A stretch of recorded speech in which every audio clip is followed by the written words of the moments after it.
gostaria de agradecer novamente essa contribuição fantástica que a Ana Maria Lélia nos trouxe, onde aparece tão evidentemente, né, os predicados, né, dessa grande intelectual brasileira e o seu ingresso na tendência da roubada que ela menciona aí. Não sei se todos se recordarão, Verinha sabe disso de perto. Qual é a consigna dessa tendência política que existiu dentro do PDT chamada tendência da roubada? A consigna é a seguinte: compromisso com a derrota. Então, eu faço. E agora estamos recebendo de São Paulo um reforço fantástico. A tendência da roubada. Palavra do professor Fábio Tosi. Eu vou usar, daqui a pouco eu vou usar algumas imagens, não sei se eu posso seguir. Bom, põe o papel.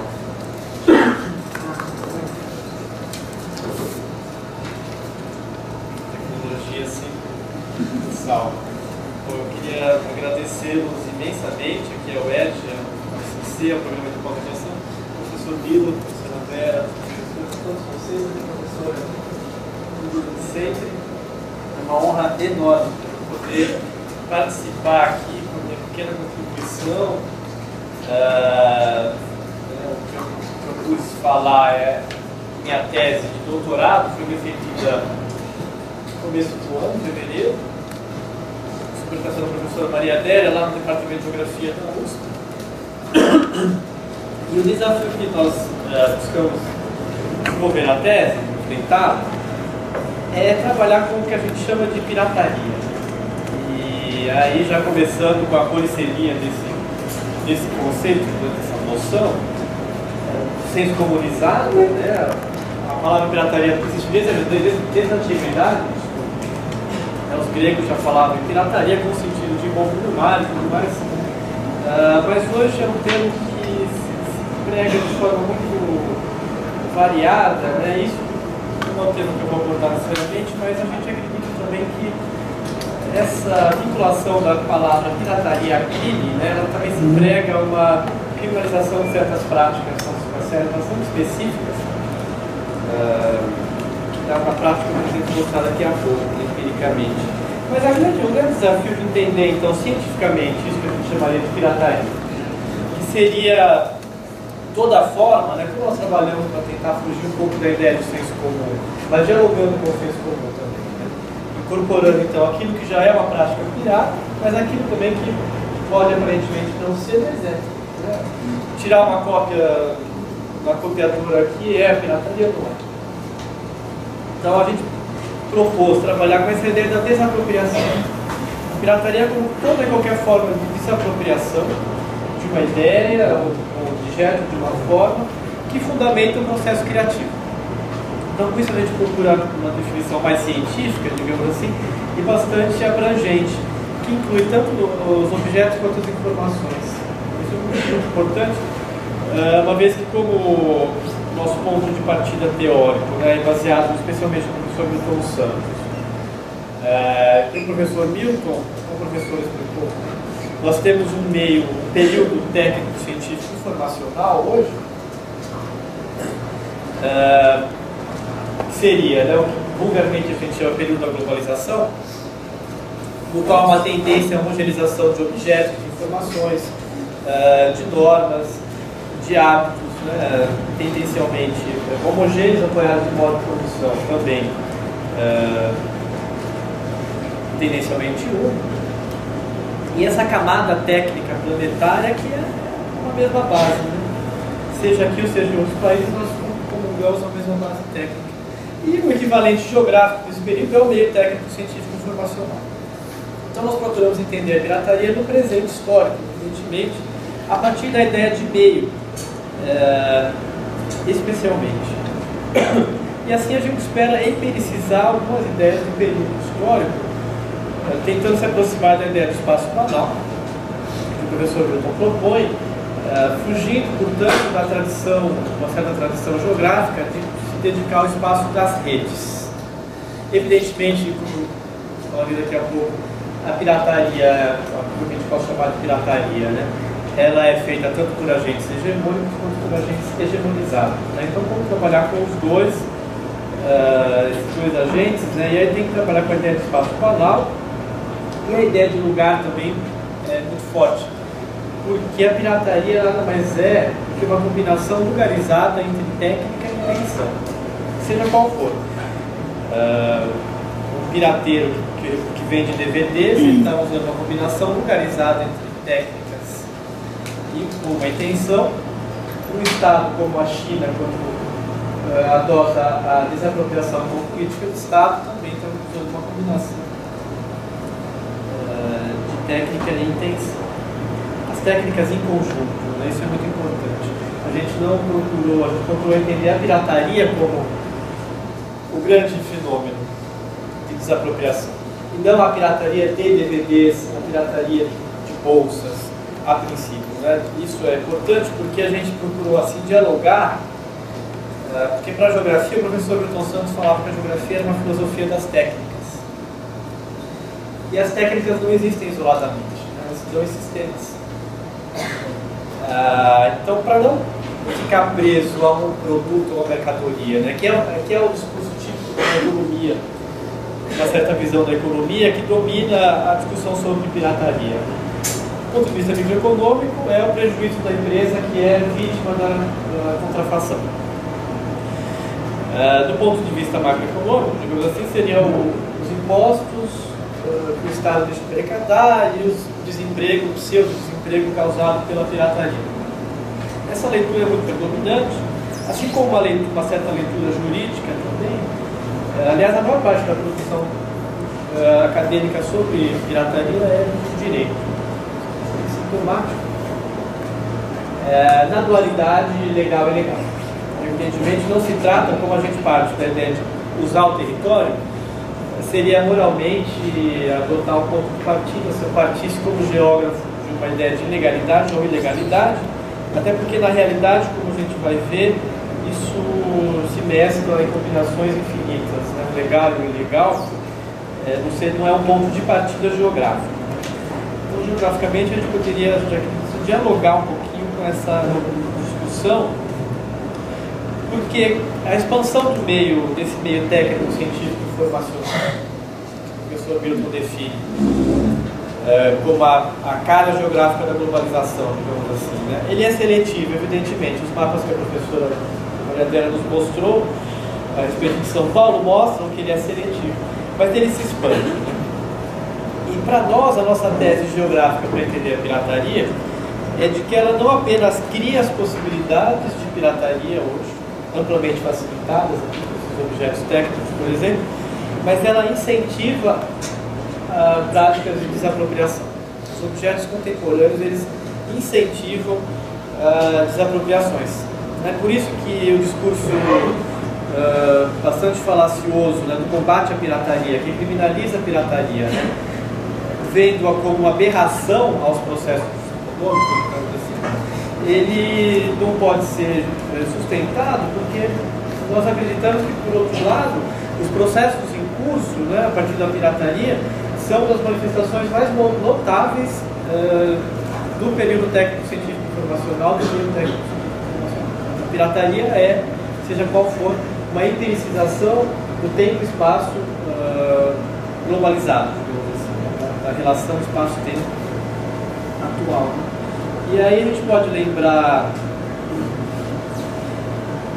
do Sartre, né, quando ele fala, contribuindo bastante para o debate geográfico sobre a importância dos objetos, que o objeto, segundo Sartre, né, o objeto designa o homem como aquele de quem se espera uma conduta. Isso é bastante evidente quando nós lidamos com os objetos informacionais que são automáticos, né? Eles cobram ações das pessoas. Se você opera um computador, ele vai pedir uma série de procedimentos para as pessoas, para você fazer uma atualização, fazer um download, fazer qualquer coisa. Mas isso numa escala maior, né? Uma vez você tendo um computador que grava DVD, por que é crime gravar? Quando eu compro um computador, ele vem com uma tecnologia que permite, não me permite, né? Não apenas me possibilita, mas me incentiva a fazer uma cópia do DVD. Mas no momento que eu ponho essa ação em prática, eu estou cometendo um crime. Então, há aí uma discussão muito importante, né, entre a informação contida nos objetos, uma forma de fazer que esse objeto me proporciona, é uma informação que está no objeto, digamos assim, e aquela informação sobre o objeto, que é uma segunda camada imposta, que é a norma, no caso específico, a lei, por exemplo. Evidentemente não só a lei, porque há outras normas também corporativas, né? A Apple é especialista nisso, em criar normas que dificultam as piratarias, né? Mas grosso modo trata um conjunto de normas, né, estatais e corporativas. E por isso que a gente acredita que a pirataria revela, de certa maneira, as piratarias revelam poucas contradições do território nesse período. Como a gente poderia dizer, vincular especificamente algumas características, né, da situação geográfica atual do Brasil que explicariam por que o Brasil é um país que pirateia tanto. Em primeiro lugar, a gente tem que considerar o rápido e forçado, né, processo de modernização do território nos últimos 30 anos, especialmente, né, 30, 40 anos. Modernizar o território significa, grosso modo, urbanizá-lo. Como a professora mencionou, trata-se de modo de vida, né, a qualidade das cidades, um modo de vida urbano que se expande, inclusive, nas áreas rurais. Né? Mas, ao mesmo tempo, uma manutenção e um aprofundamento das desigualdades socioespaciais. Então, as desigualdades não são apenas aquelas que nós temos desde sempre, mas novas desigualdades causadas pela própria reprodução acelerada do número de objetos e de informações. Então, essa pobreza estrutural, né, uma pobreza geograficamente também, é vinculada a um lugar, vinculada aos objetos. Ao mesmo tempo, né, o consumismo muito forte, né, a propaganda, o marketing induzindo um consumo crescente, e aí, nos últimos anos, a gente presencia a questão do crédito e do endividamento. Ora, nesse contexto, não é só brasileiro, mas aqui é brasileiro, no Brasil, de consumidores vorazes a preço e os preços de produtos altos, né? A pirataria acaba sendo uma das formas, vou usar aqui a expressão weberiana, uma das formas economicamente mais racionais, né, de ter acesso aos objetos e às informações desse período histórico. Então não há aí grandes segredos, e esse debate, né, a economia, os discursos econômicos e jurídicos, que se prendem a questões microeconômicas ou dualismos legais e ilegais, não compreendem, porque não entendem o processo, a gente. Mas ao mesmo tempo, né, a gente precisa partir por uma decomposição analítica. Por que nem todas as piratarias, nem todos os agentes da pirataria, nem todos os lugares são equivalentes, né? As capacidades de ação, a escala de ação dos agentes sociais, né, o professor Milton diria, né, que a capacidade de mobilizar os objetos e as ações do território são extremamente diversificados, né? Um vendedor de rua não tem a mesma capacidade de uma empresa. Então, aí nós propusemos nesse trabalho pensar em duas formas de pirataria, né? Uma pirataria imitativa e uma pirataria adaptativa. Por que isso? Mantivemos pirataria porque há um caráter revolucionário, como disse o professor Edson Passetti, é um caráter anarquista. A pirataria que é muito importante manter. Mas a pirataria imitativa, né, seria essa praticada pelos agentes hegemônicos do período histórico. Ou seja, amplamente apoiada em um conjunto denso, organizado, de elementos técnicos, científicos e informacionais. Tem uma senha aqui. Por favor. Anti-pirataria.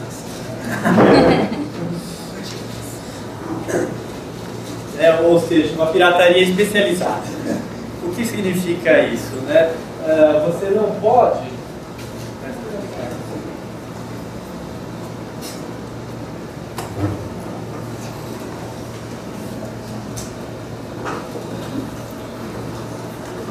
seria, por exemplo, produzir um iPhone, né, em relação ao iPhone.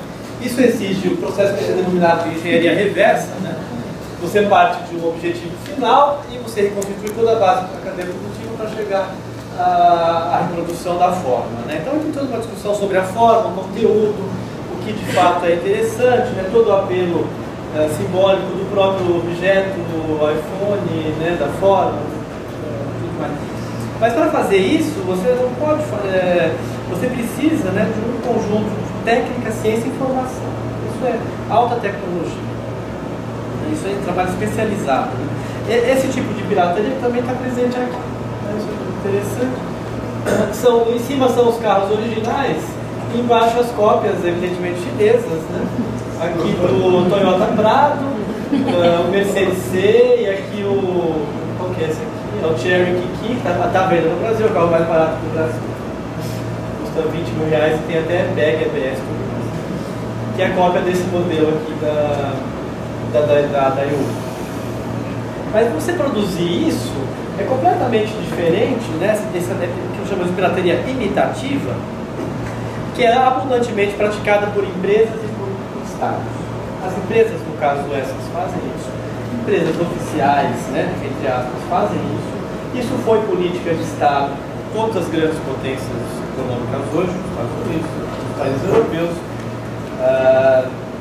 foi a política da Coreia do Sul, política de Estado, copiar, reproduzir e depois refinamento tecnológico. É a política da China hoje.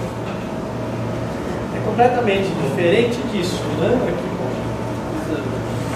Porque nós trabalhamos, né, no caso, não é bem o caso, mas a pirataria imitativa, né? Por que imitativa? Porque a densidade, né, de conteúdo técnico, científico e informacional é muito menor. Evidentemente há um trabalho de desapropriação, de reprodução, né, mas ele se vincula muito mais ao lugar, ao meio geográfico próximo, digamos assim, né, a sociodiversidade do meio geográfico próximo, do que aos espaços corporativos como esses produtos, que inclusive são transportados em navios, exigem, às vezes em aviões, exigem portos, aeroportos, sistemas de logística, telecomunicação, rastreamento, enquanto que isso aqui, né, ou então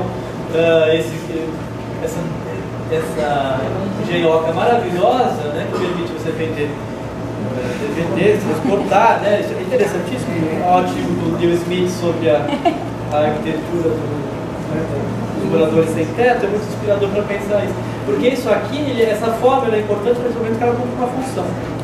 Ao mesmo tempo que ela abriga, ela transporta, ela expõe, a bicicleta é mais veloz para a fuga, né? Tem uma combinação, isso aqui é uma combinação lugarizada, né, da estratégia que nós podemos dizer, impressionante. Ou esse aqui. Isso aqui para fugir é maravilhoso. Uma caixa de papelão, você dobra e sai. E as caixas ficam. Então por isso que ela é uma pirataria imitativa. É porque ela imita, adaptativa, desculpe. Porque ela se adapta à condição do momento. Isso aqui, essa teia, a lona com os fios trançados. A polícia chegou, você fecha. Isso aqui é uma sofisticação estratégica impressionante. Isso aqui tem o Brasil inteiro, né? Aqui no Rio, essas imagens são de São Paulo, da esquerda é Curitiba. Mas a questão que eu queria ressaltar, né, é essa diferenciação entre esses agentes do circuito superior da economia, como fala o professor Milton, que usam o território como recurso de uma certa maneira. Enquanto que os agentes inferiores têm outras possibilidades, né, outra inserção. Isso ajuda a entender a ideia do... Aqui ele está fugindo, né?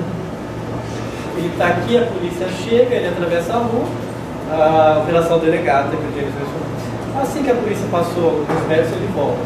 Isso ocorre centenas de vezes por dia, né? Deve ter visto. Mas isso representa muito bem, né, aquela ideia do professor Milton da flexibilidade tropical. Segundo ele, né, seria essa adaptação constante dos países pobres das formas de trabalho, de geração de emprego, de renda, de tudo, que se adapta ao meio geográfico, ao entorno e rapidamente. Um dos exemplos é esse aqui é próximo ao metrô Engabaú, na Xavier de Toledo, próximo ao Teatro Municipal de São Paulo. Então passam por aqui milhares de pessoas por dia. Estar aí é um dos pontos de venda maravilhoso. Agora, se tiver chovendo, vende guarda-chuva. Se tiver calor, vende sorvete. Se tiver frio, vende chocolate. E isso muda, esse é um exemplo bom para empiricizar a ideia da flexibilidade tropical do professor Milton, né? E aqui a gente tem também esse aspecto mais doméstico ou caseiro. Evidentemente é um circuito de distribuição muito racional por trás disso, né? Mas às vezes a gente encontra com mais frequência uma produção mais caseira ou doméstica. Como a gente vai ver, não vai dar tempo de falar aqui, mas no caso do Tecnobrega em Belém do Pará, que é todo feito com base na produção doméstica pirata, né? Se houvesse direito autoral no Tecnobrega, ele simplesmente não poderia existir, porque ele é baseado na desapropriação desde o primeiro DJ, que não é um DJ, na verdade, né? Começa por ele, é um curioso, ele virou DJ, mas ele é um curioso, né? Ele não tem nenhuma formação musical. Isso faz horror, né? Para o julgamento moral, estético da música, mas numa cidade como Belém, do Pará, onde não há uma gravadora no estado inteiro. Não tem gravadora, como você grava disco? Uma região que tem os estilos musicais diversos, maravilhosos. Você grava em casa, então você só faz o download sem pagar, remixa, acelera, põe aquela voz acelerada, acelera o beat, distribui pela internet. Outros DJs vão pegar, vão fazer a mesma coisa. A questão é ser rápido, para ficar famoso, porque ninguém ganha dinheiro com a distribuição, né? Fornece o disco para o vendedor de rua, que é um intermediário que vai reproduzir e vender para os computadores. Então não há direito autoral. Se houvesse, não seria possível lançar, que cada aparelhagem lançasse um disco por semana, que fosse lançado cerca de 10 músicas novas por dia, e que isso fosse o grande ritmo, o grande estilo regional. Porque esse tipo de pirataria, né, ele se apoia nessa ideia, que é muito importante, essa ideia dessa constatação da digitalização da informação. Por isso que o período e o meio atual são informacionais, né? A digitalização da informação, ela fez com que as linguagens técnicas se comunguem, né? Uma grande convergência das linguagens técnicas a partir da linguagem binária, né? E isso permite uma replicação segura. Você não perde qualidade, né? Há 15 anos a gente tinha o vinil, fita cassete, fita VHS, bom, já existia computador, mas ele não servia para muito mais do que escrever textos, com impressora e tudo mais, o telefone ainda analógico, e coisas do tipo que hoje todas convergiram, né, por uma linguagem binária, intercomunicante, que pode estar presente no computador ou no telefone celular. Isso que o professor Milton destaca, né, que é o grande ponto desse período técnico-científico informacional. Porque esses objetos técnicos, claro que eles não são democráticos, mas eles se banalizam muito mais rapidamente do que outros objetos. Aí o professor Milton diz em algum momento, não lembro exatamente onde, mas ele fala que durante a Revolução Industrial, para você poder utilizar os vetores principais do período, você tinha que ter uma locomotiva ou uma indústria. Enquanto que no período informacional, é muito mais banalizada, são muito mais banalizados os objetos que caracterizam um novo período histórico. Evidentemente, eu não tenho um supercomputador da IBM, mas eu tenho um objeto técnico do período para uso, né? Então, os agentes não hegemônicos, eles têm a capacidade de acessar, né, utilizar, armazenar, criar e distribuir informação. Esse dado que estava na mão das corporações, né? Por isso que as gravadoras estão desesperadas, porque elas perderam o monopólio da produção que eles chamam de cultural, né? essa leitura setorial da cultura como sendo vender disco. Então hoje a gente tem todos esses artefatos técnicos que permitem facilmente essa intercomunicação. Há um autor, um filósofo francês, o Thierry Gaudin, ele chama essas técnicas de técnicas doces ou flexíveis. O professor Milton retoma essa discussão. E por que ele define como técnica doce as técnicas da informação? Porque, segundo ele, elas se harmonizam com os lugares.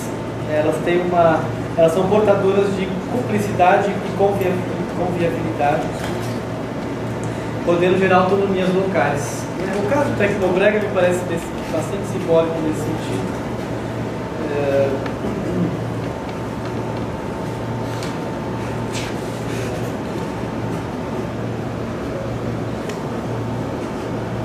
Sim, voltando para a questão da autoria. Porque outro ponto importante para pensar a questão da pirataria vem na questão da autoria e da propriedade intelectual. Porque parece-nos que a invenção dos objetos que leva à necessidade de normalização. Evidentemente isso não é uma regra. Mas por que eu digo isso? Porque ao longo da maior parte da história da humanidade, a ideia de autoria não existiu. Muito pelo contrário.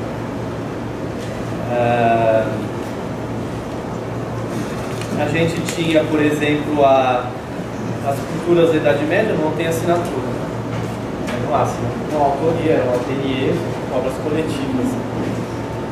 E hoje os museus nos apresentam as obras coletivas como sendo, por exemplo, da Vinci, porque evidentemente podem não ser, ou até mais antigas. Nesse momento já tem assinatura. Começa a ter. Mas a ideia de autoria não existia nem no Ocidente nem no Oriente, digamos assim. Porque, por exemplo, nas artes plásticas, o que conta, né, é a capacidade, a destreza na reprodução, para você mostrar a sua habilidade técnica. Então, reproduzir é uma destreza, não é um crime. Ao mesmo tempo, era uma homenagem, você reproduzir o grande mestre, e também era uma forma de divulgação. Num período em que você não tinha litografura, vamos falar daí na fotografia. Era uma forma de divulgação, de difusão. No Oriente Próximo, que a gente chama de Oriente Médio e Oriente Próximo, tinha a figura, por exemplo, dos escribas, que eram responsáveis por reproduzir os textos. O mau escriba é aquele que não reproduz. Ele tem que copiar. No caso da China, por exemplo, que é bastante simbólica hoje, dentro da cultura, né, digamos assim, as influências filosóficas do confucionismo e tudo mais, também a ideia de destreza e reprodução para atingir uma ideia de perfeição, são formas de organização filosófica do processo cognitivo, inclusive. Mas, por outro lado, como eu estava dizendo, né, foi preciso, né, que o progresso da técnica tornasse possível a reprodução de obras em quantidades consideráveis para que houvesse a necessidade de tutelar os direitos do autor. Eu falando de direito do autor aqui, o time de advogado está morrendo. Porque a questão é meio técnica, né? Quanto mais técnico o meio se torna, e aí as técnicas deixam de ser de um lugar específico e vão se difundindo espacialmente, é preciso normatizar. Aí a gente tem, né, algumas referências, por exemplo, a questão da litografia. Quando você começa a reproduzir gravuras em escala, você começa a numerar, porque você pode copiá-las. Quando a imprensa, a reinvenção da imprensa por Gutenberg, leva alguns anos depois, né, a Inglaterra a começar a regular a impressão de livros. Né, o License Act de 1662 e o Estatuto de Anne de 1710, por exemplo. São os primeiros grandes marcos jurídicos disso. Mas a questão geográfica mesmo é os países né, saindo da questão dos lugares e indo para das escalas nacionais, a gente passa a ter os países comungando sistemas técnicos, então leis nacionais de controle da reprodução, depois a criação de acordos bilaterais ou regionais, e aí as grandes convenções, como a de Berna, a Convenção da Propriedade Intelectual. Ao mesmo tempo que a política de plágio é política de Estado. A pirataria sustentou o Copyright Act dos Estados Unidos de 1909, ele não dá autoria para nenhum cidadão que não seja estadunidense. Tudo que vier de fora pode ser copiado. E aí, claro, né, o que acontece com o período seguinte, quando a gente chega, a grande questão, né, da harmonização que foi necessária entre os sistemas jurídicos, anglo-saxão e romano. Né? Porque existiam duas grandes concepções filosóficas, vocês sabem mais do que eu. O direito do autor, o droit d'auteur, o direito continental e o copyright. E como harmonizar isso em grandes convenções, né? Isso só vai ser resolvido lá, né? Embora na Convenção de Washington, em 46. E aí é um dado importante, é um evento importante, porque a gente difunde a ideia do copyright. A ideia da autoria como algo inalienável, né? A sua autoria passa a ser cada vez mais adotada, mesmo nos países do direito continental, como sendo o direito à reprodução. Eu posso comprar. Michael Jackson comprou as músicas dos Beatles, comprou o direito de reprodução das músicas. Então a autoria ela é negociada. E aí quando a gente começa a configurar o período da globalização, ali nos anos 70, a gente tem a criação da Organização Mundial da Propriedade Intelectual. Isso é muito importante do ponto de vista do controle normativo das técnicas.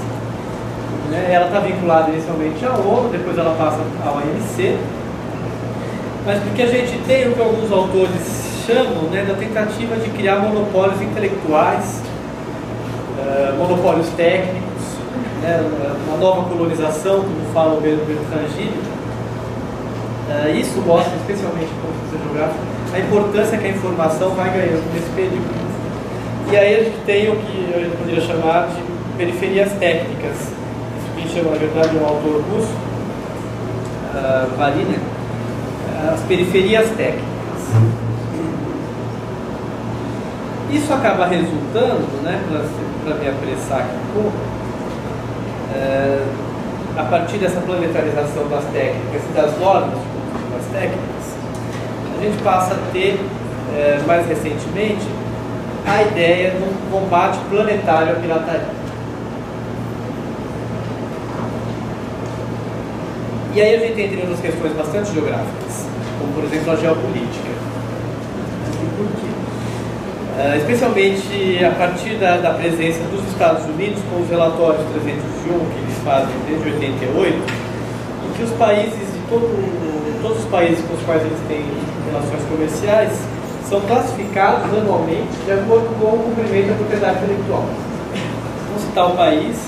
O Brasil está lá classificado, existem as 4 classificações, dependendo do respeito que o Brasil tem, por exemplo, à propriedade intelectual estadunidense.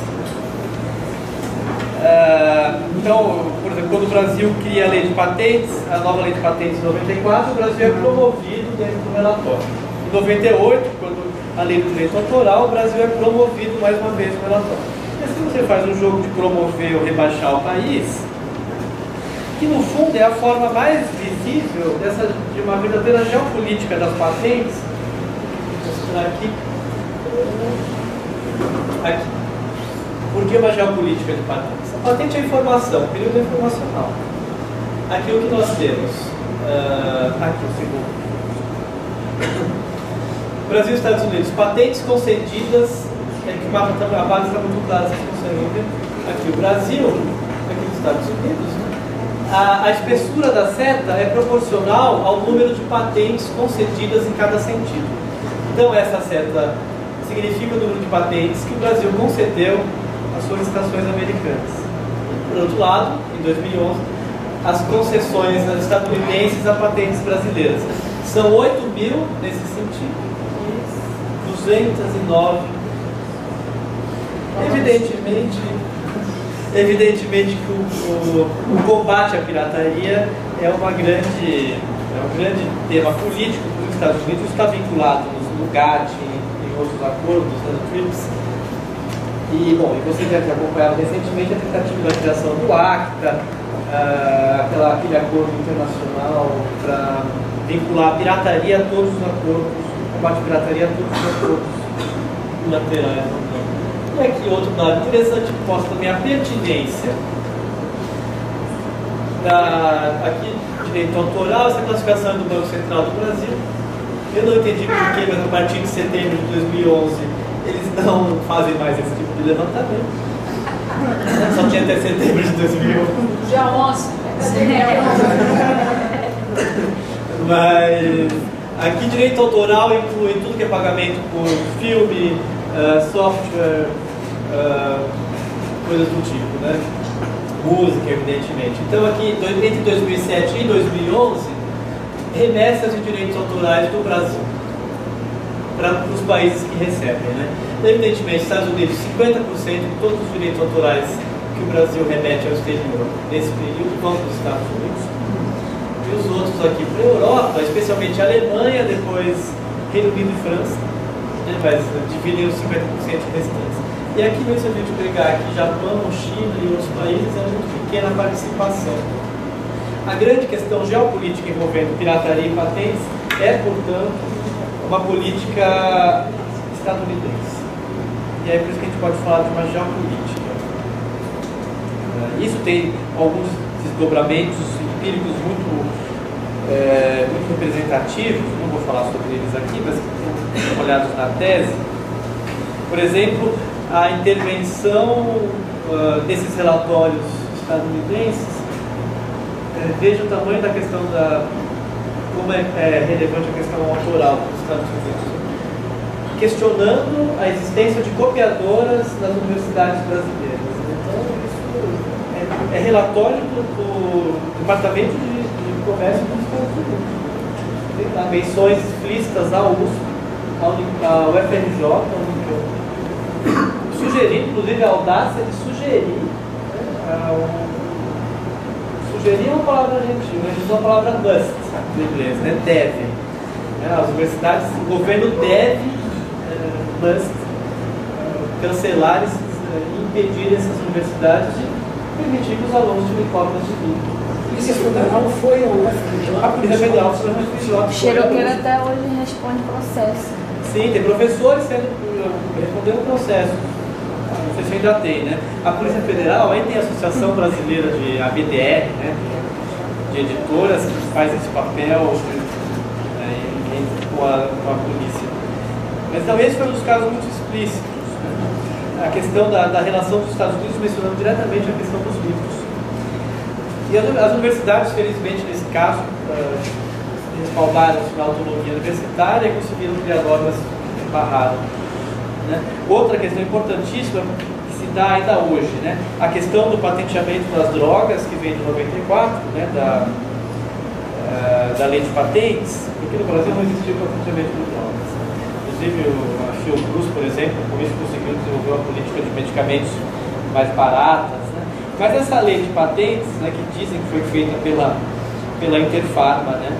Pelo Ney Lopes, mas quem fez na verdade foi a Interpharma, o sindicato das farmácias, dos laboratórios químicos. Então é outro tema também que é anualmente reforçado nos relatórios americanos, também com sugestões de como o Brasil deve combater essa pirataria de medicamentos. Hoje em dia eles estão mais preocupados com a Anvisa, porque a Anvisa tem uma autonomia de barrar o patenteamento de um medicamento. Do ponto de vista técnico, evidentemente, não do ponto de vista do processo da patente. Mas isso é um problema grave para as sistemas laboratórios. E a questão mais recente, vinculada na OMC, a questão dos subsídios americanos estadunidenses ao algodão, uma denúncia do Brasil na OMC de 2002, que se arrasta até 2010. O Brasil ganha o painel do algodão, e tem direito a fazer retaliações cruzadas? Essa é a questão, né? Porque durante 2002 até 2010 não houve qualquer movimento político nos Estados Unidos no sentido de eliminar os subsídios tidos como ilegais. Quando o Brasil tem direito a retaliações cruzadas, o que o Brasil decide agir? Vamos fazer retaliações cruzadas nas patentes e direitos autorais estadunidenses. Nesse momento, a diplomacia estadunidense age, não paramos. O Brasil ia quebrar patente de remédio, de adubo, de filme, tudo isso. Iria quebrar, né? Não sabemos se de fato quebraria, mas a partir desse momento se resolve a questão. Então veja que a questão da patente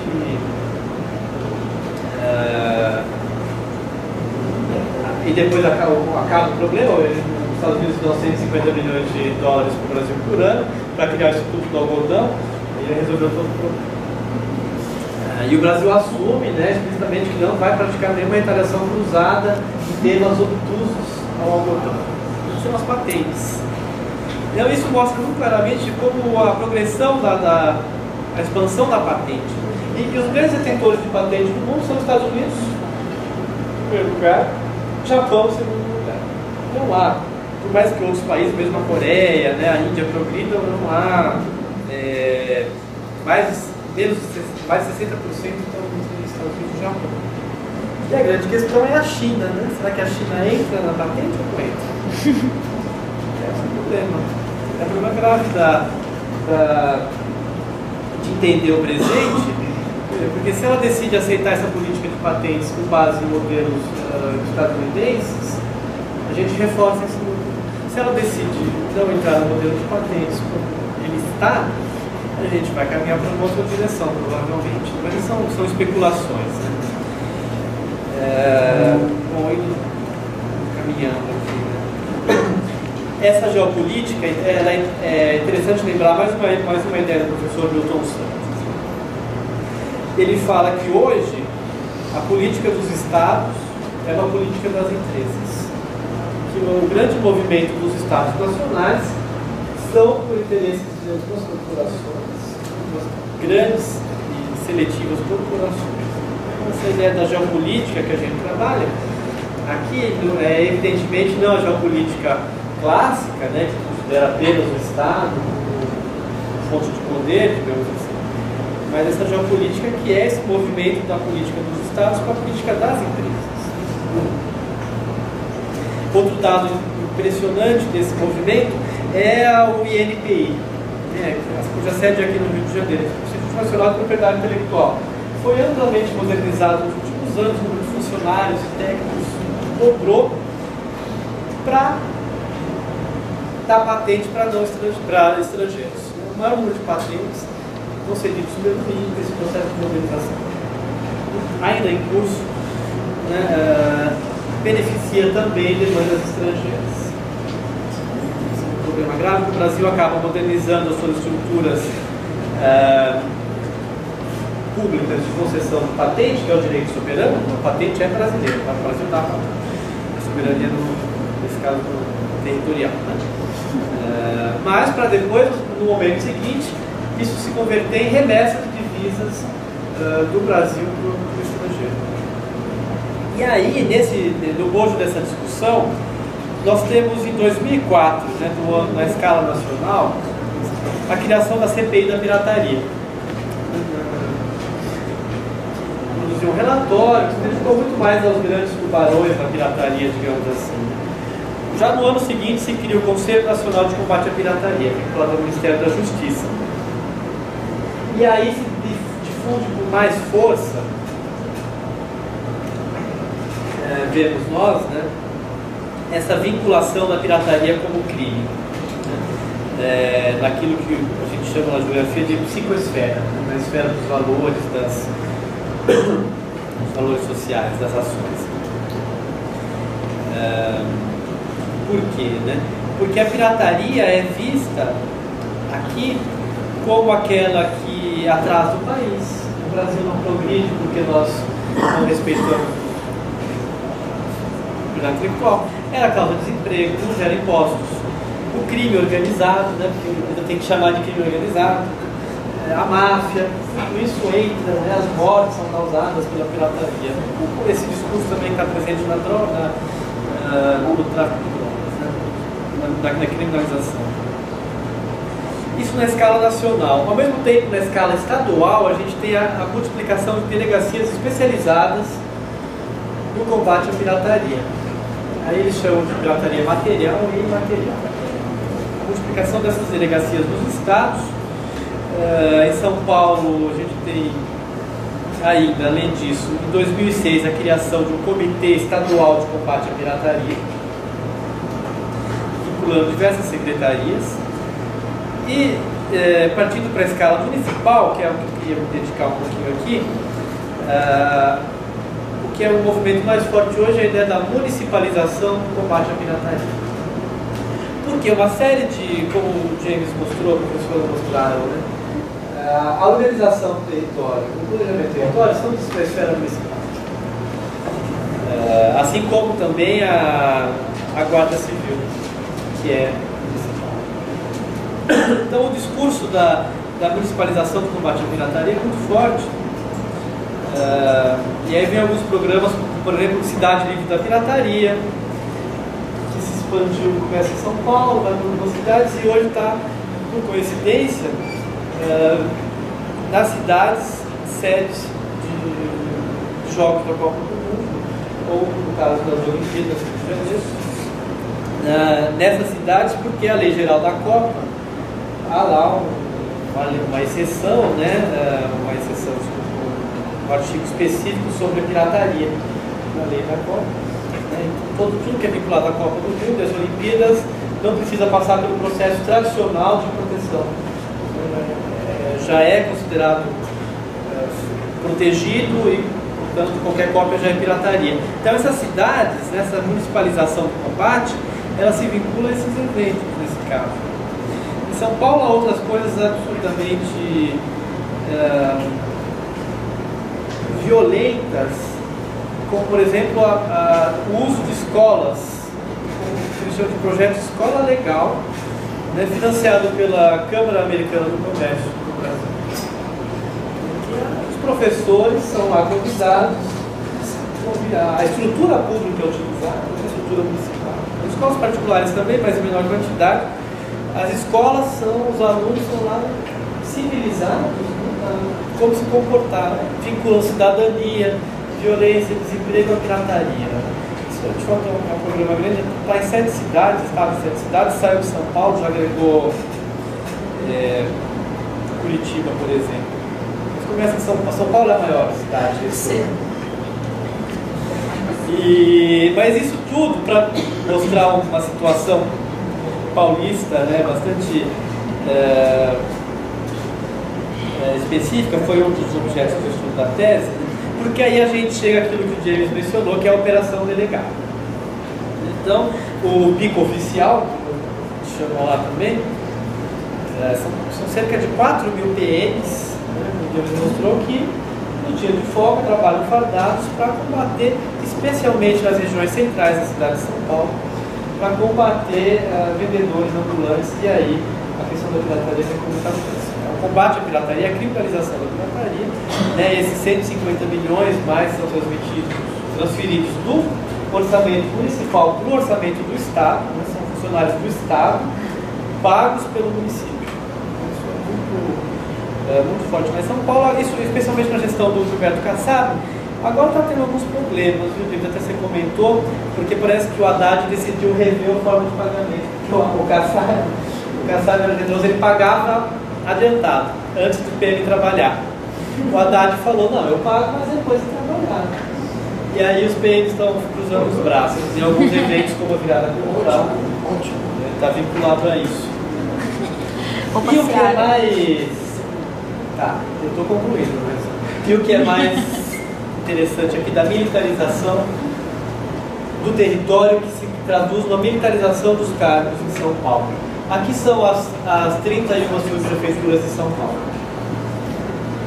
Cada uma delas tem um subprefeito indicado, um chefe de gabinete.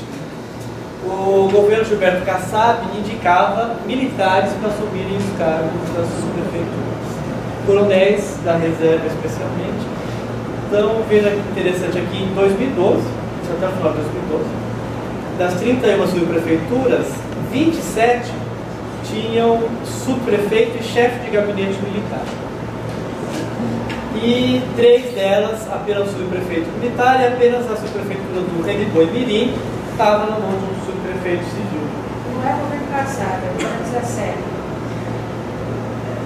Serra, depois que as Policiais militares. coronéis, especialmente coronéis. Coronéis que assumem o cargo de subprefeito com o discurso da não são corruptos, não há corrupção com os militares. Mas aí toda essa ideia, né, da operação delegada, da militarização das subprefeituras, é esse discurso da ordem urbana, que a professora falou, a ordem, a segurança, a moralidade, o desenvolvimento, né, toda essa ideia da higiene mesmo. Né? O Kassab proibia vender molho para pastel. Pela higiene, saúde pública. Mas isso tudo leva aí, o que a gente tem falado, uma militarização do território, né? É a adoção de uma lógica disciplinar, de controle, que na prática recai sobre os lugares das pessoas mais pobres. Porque de fato, você pode fazer um download na sua casa, é o mesmo crime de vender um CD de carro na rua. Porque a prefeitura vai atrás do vendedor de CD pirata. Não vai, nem pode, né, evidentemente, legalmente, mas ela não, o que eu quero dizer, a mobilização, né, da estrutura municipal repressiva para combater esse trabalho que especialmente se vincula aos lugares das pessoas pobres. E aí já concluindo, né, que o meu tempo aqui está esgotado. Mas se nós fôssemos seguir ao pé da letra, né, esse rigor da Prefeitura de São Paulo, nós teríamos, é interessante mencionar uma pesquisa que a FEComércio, a Federação do Comércio, fez há 1 ano, 2, no Brasil todo, e descobriu-se que mais de 50% dos brasileiros consomem com frequência produtos piratas ou fazem downloads piratas ilegais. Ou seja, mais da metade da população brasileira é criminosa, né? Se nós fôssemos seguir a lei, né? E essa é a questão do uso do território que a professora destacou, né? Esse descompasso entre uso e regulação do território. Porque a desigualdade, ela é socioespacial. Ela tem a ver com as condições dos lugares. Porque como que eu vou discutir... Aqui.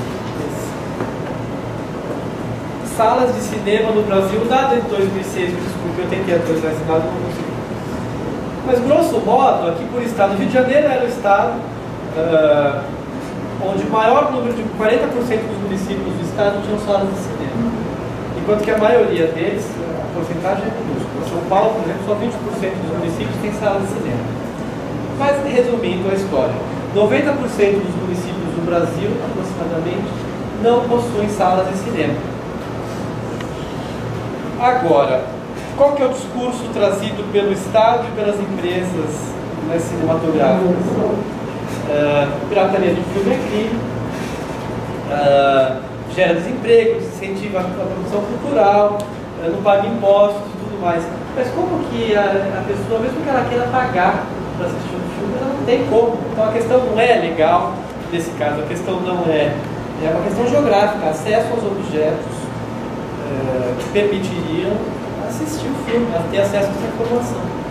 Isso se repete também em lojas de discos e tudo mais, locadoras. Né?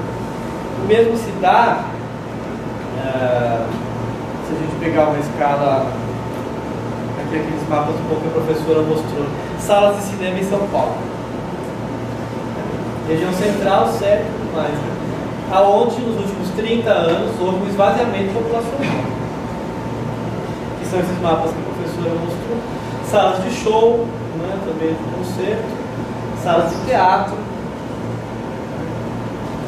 E aqui outro elemento importantíssimo, número de livros por habitantes em São Paulo. Já que falamos em cópias de livro. Sério. Não está a biblioteca Marcante. Agora, a cidade de Ademar tem 0 livros por habitante. E aqui essas mais democráticas têm 0,01, 0,24 livros por habitante. Aqui, por exemplo, essa região, ou aqui a leste, né? extremamente povoado, não há como ter acesso que não seja pela pirataria. E aí é uma questão importante, né? Qual que é o papel social da pirataria? Né? Porque o Estado e o mercado permitem o acesso, não estou dizendo acesso econômico, o acesso, os objetos não existem nos lugares. Se não é a pirataria, não há como ter acesso a esses objetos, a essas informações. E aí, para concluir, né?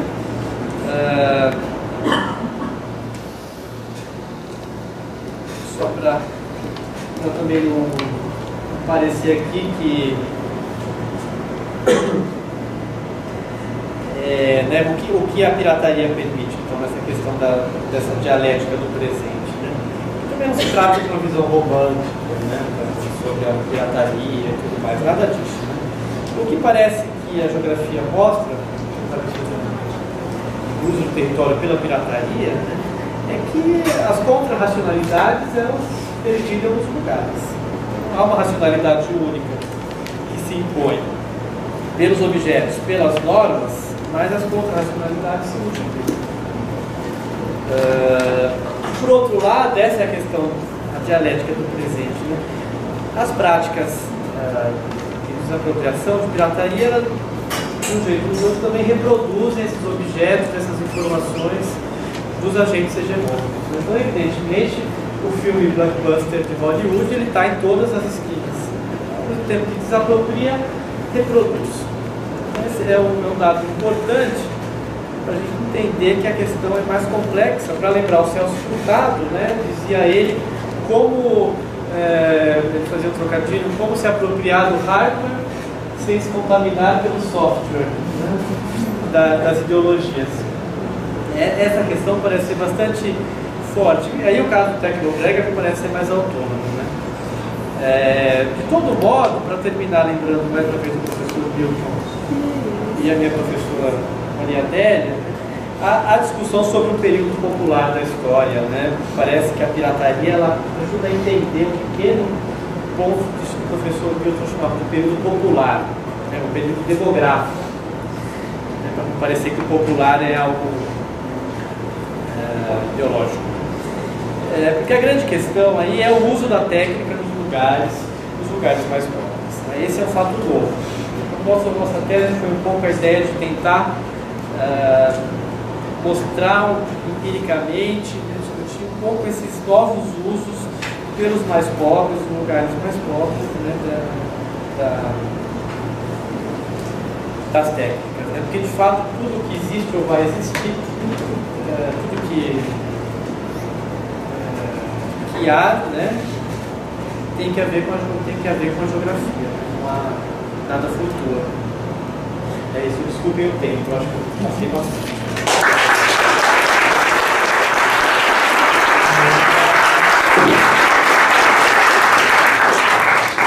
Bom, eu vou imediatamente passar a palavra ao professor James Humberto Zimmermann Júnior, porque nós ainda temos a intervenção dos debatedores e muitos companheiros se encontram na sala.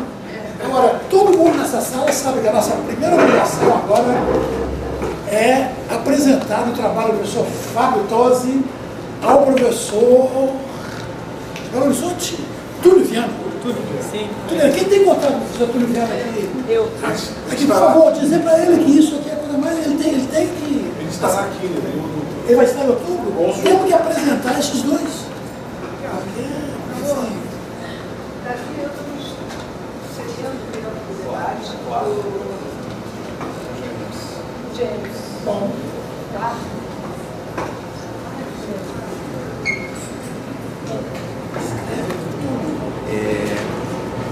Boa tarde a todos. Primeiramente, eu gostaria de agradecer ao convite, né, professora Vera, professor Milo Batista, pela essa oportunidade, né, de falar um pouco de uma parte da minha pesquisa de doutoramento. Eu faço doutorado no programa de Geografia Humana da Universidade de São Paulo. Eu sou geógrafo de formação da Universidade de Campinas. E o recorte que eu trouxe da minha tese, minha pesquisa, é uma análise do que eu tenho chamado de usos hegemônicos do território pela Justiça Criminal do Estado de São Paulo. O título é muito mais ambicioso do que aquilo que eu vou apresentar. Então, o recorte que eu vou mostrar é da Justiça Criminal, principalmente aspectos do funcionamento do sistema policial relacionados ao aprisionamento e o uso do território pelo sistema prisional. A ideia de hegemonia, a inspiração é do Gramsci.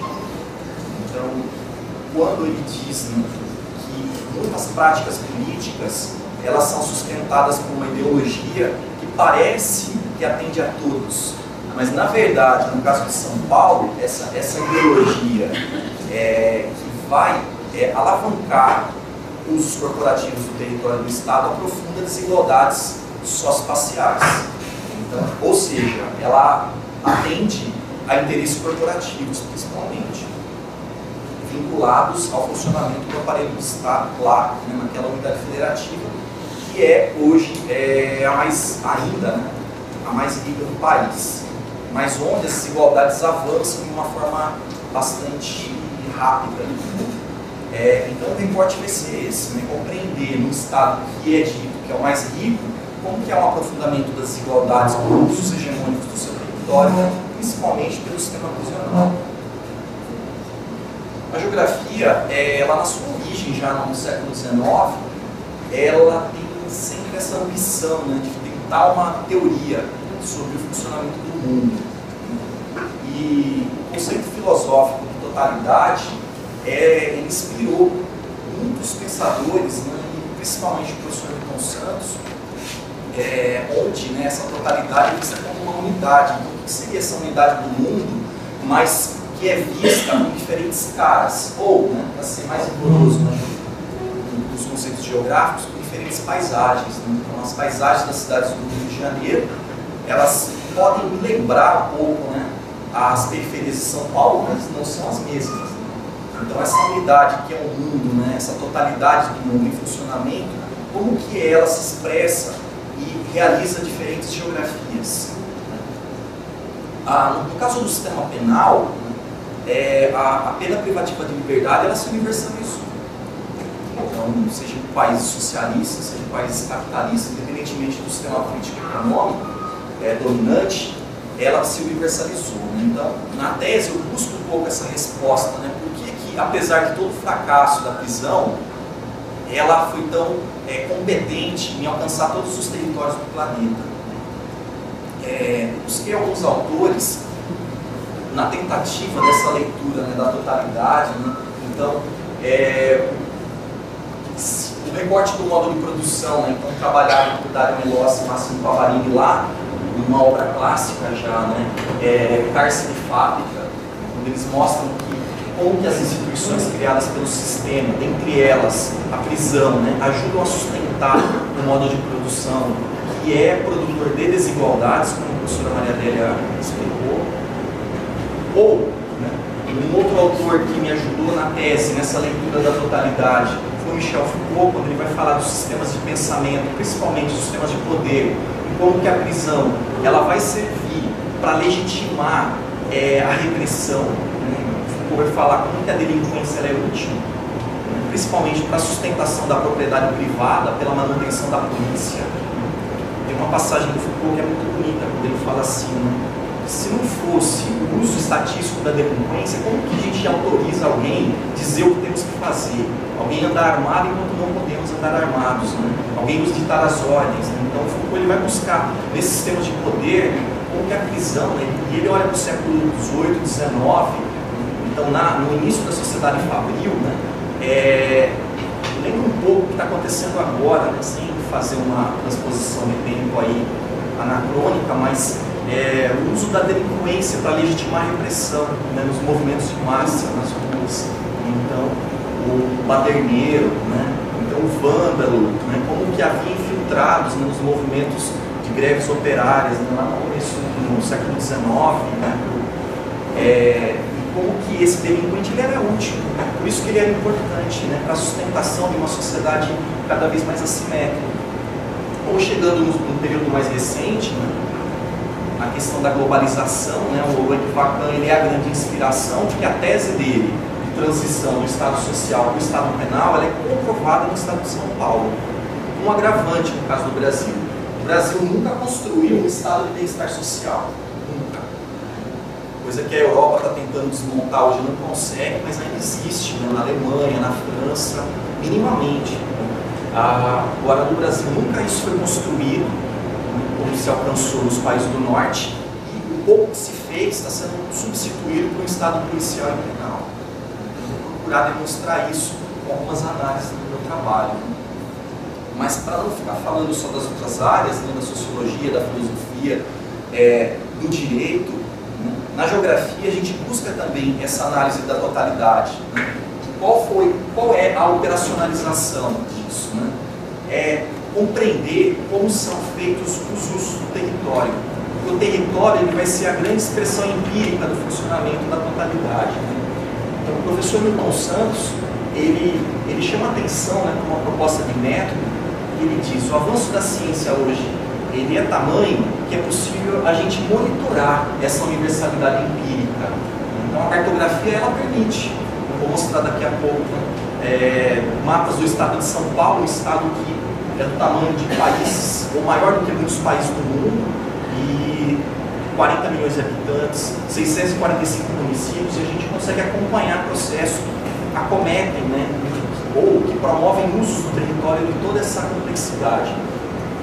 Então essa é uma possibilidade de uma nova prática geográfica que não é só a descrição, né? Então, malgrado, né, a prisão ela ser quase uma pena geográfica, né, desde a sua origem, né, então a tentativa de segregação, a tentativa de isolamento, mas ao mesmo tempo você tem que permitir conexões com o funcionamento da cidade. Malgrado essa característica, os estudos geográficos sobre prisão eles são muito poucos. Quando feitos, são feitos numa ótica clássica, só de localização, de descrição do tamanho das prisões, e alguma caracterização demográfica da população prisional, para aí. Encontrei apenas um estudo geográfico feito na França, que tentava avançar um pouco nessa perspectiva. E nas outras áreas, né, os estudos que existem no Brasil, eles servem muitas vezes para aprofundar as perversidades. Então tem núcleos de estudo no Brasil que trabalham para aperfeiçoar a prisão. É isso que eu chamo de aprofundamento da perversidade. Que ele olha para a prisão como se o problema fosse só a prisão e não o funcionamento da sociedade como um todo, que produz aquilo. Então a ideia, a cela é pequena, de 6 passa para 8 metros, está superlotado, vamos construir mais prisões, estão fugindo, vamos colocar câmera. Então há núcleos de pesquisa no Brasil trabalhando nessa perspectiva. Quer dizer, é o oposto do que a gente tenta fazer. Enxergar a totalidade, enxergar como que a prisão ela participa de um processo que é perverso, né, que produz dor e sofrimento para muitos. E o território usado vai ser essa categoria, né, então, que vai permitir, né, essa empiricização do funcionamento desse mundo que produz desigualdades sociais e espaciais, não só espaciais. Né. Alguns conceitos, eles vão estar presentes então, na minha exposição, né? Então, eu já falei, né, da prisão, como ela surge, né? Isso é visto na geografia como um evento, né? Então, a modernização do sistema prisional. Evento é o nome que a gente dá para essa empiricização, num local, né, da totalidade. Como cada município vai participar de uma forma, de uma divisão territorial do trabalho, né, executado por um sistema que é muito maior do que aquele pedaço que faz parte da configuração municipal. E pretendo concluir também mostrando algumas mudanças, né, da configuração territorial, né, do estado de São Paulo, né, por conta, né, visíveis nas paisagens, né, mas que decorrem dessas novas funcionalidades. Né. O território ele é visto então mais como um recurso para a expansão dos sistemas de repressão do que propriamente, né, um território abrigo das populações locais. Bom, o Brasil ele é sui generis no mundo porque tem conseguido, né, duplicar sua população prisional a cada 5, 10 anos. Né. Hoje já temos 290 presos por 100 mil habitantes, né, o sistema atual em 2013 está chegando aí aos 600 mil presos, né, no sistema policial e prisional, nas celas de distrito e no sistema prisional propriamente dito. Fora as pessoas que estão respondendo o processo de liberdade, etc. Né? Infelizmente, né, o estado de São Paulo, principalmente, tende a seguir a tendência norte-americana. Né? Nos Estados Unidos, né, o Leite fala isso, né, em parte da obra dele, que de uma população de 300 milhões de habitantes, 150 milhões considerados trabalhadores, o sistema policial catalogou 55 milhões de pessoas já. Então, tem quase 3 milhões de pessoas atrás das grades, 8 milhões em livramento condicional. É esse modelo que está servindo, né, de inspiração, né, dita democrática ou de defesa de todos, né, no Brasil. Então, é por isso que o Gramsci é tão inspirador. Né? Parece que a prisão em defesa da segurança pública, para quem? Né? Então, para quem? Lembra um pouco a obra do Machado de Assis, né, o alienista. Né? Se a gente começa a defender isso, daqui a pouco está todo mundo preso. Né? Inclusive quem está defendendo, né, a prisão. Né? Quando a gente tenta enxergar, né, essa distribuição do sistema da população prisional por estados, né, a gente percebe que, malgrado o tremendo avanço, né, do aprisionamento nos últimos anos de construção de novas prisões, há um déficit de vagas em todos os estados. Né? E as maiores populações prisionais do Brasil coincidem com os estados mais ricos, não com os estados mais pobres. O mapa mostra isso. Né? Então, São Paulo, Minas Gerais, para nós aqui, né? Rio de Janeiro, né? Rio Grande do Sul, do Nordeste, né? O estado mais rico é Pernambuco. Olha a população prisional e déficit de vagas. Então, me parece que parte significativa da riqueza produzida nessas unidades federativas é colocada a serviço desse sistema perverso. Que a polícia, né, ela vai ser equipada, preparada, e as novas prisões vão sendo construídas na medida que essa sociedade também vai produzindo um volume maior de riquezas. Então, para que está sendo convertida a riqueza socialmente produzida em cada uma das unidades federativas? Para todas elas eu não tenho a resposta. Para São Paulo eu vou tentar desenhar, né, uma resposta mais para o final da minha apresentação. Então, aqui, né, em São Paulo a gente já tem uma população de cerca de 200 mil presos, né, e 100 mil, ou seja, o sistema cabe só 100 mil e já tem 200 mil. Né, um dos sistemas que mais cresce no país. Então, esse mapa ele mostra esse déficit de vagas. Né? Então, aqui no estado de São Paulo, teriam que ser construídas mais 100 mil vagas, né? Unidades prisionais para abrigar mais 100 mil pessoas. Né? Então, e o eixo, né, dito, né, do Sul Maravilha está aqui, ó.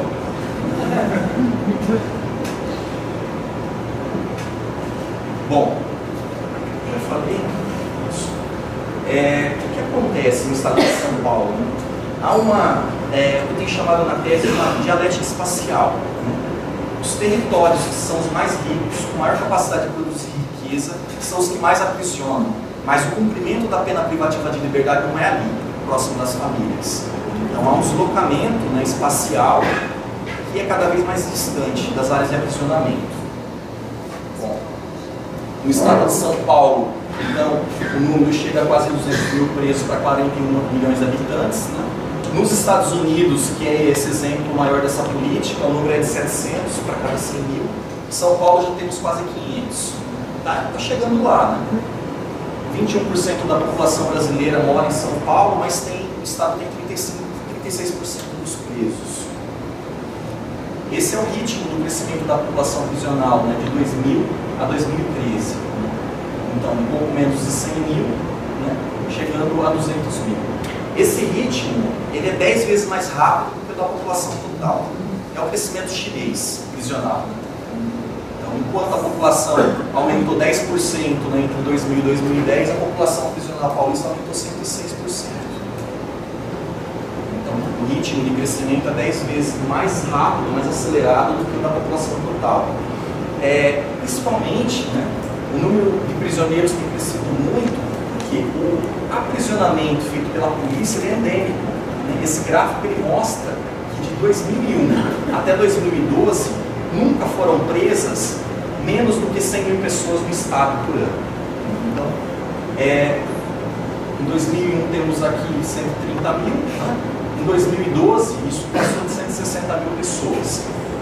A barra vermelha mostra o número de ocorrências resultando em prisões, que uma ocorrência pode resultar em mais de uma prisão, né? Por isso que dá uma diferença no tamanho entre as duas aqui. Tá? Então é endêmico, né? Endêmico, mais de 100 mil pessoas, isso crescendo. E se eu não trabalho com os dados de criminalidade, mas por curiosidade eu olhei, né? O número também é crescente, então tem alguma coisa acontecendo, né? Aquele chamado, né, o que vocês de direito chamam do princípio da prevenção geral, parece que ele pode ser refutado facilmente. Né? Quanto mais se prende, parece que mais se prende e não se comete muitos crimes, né?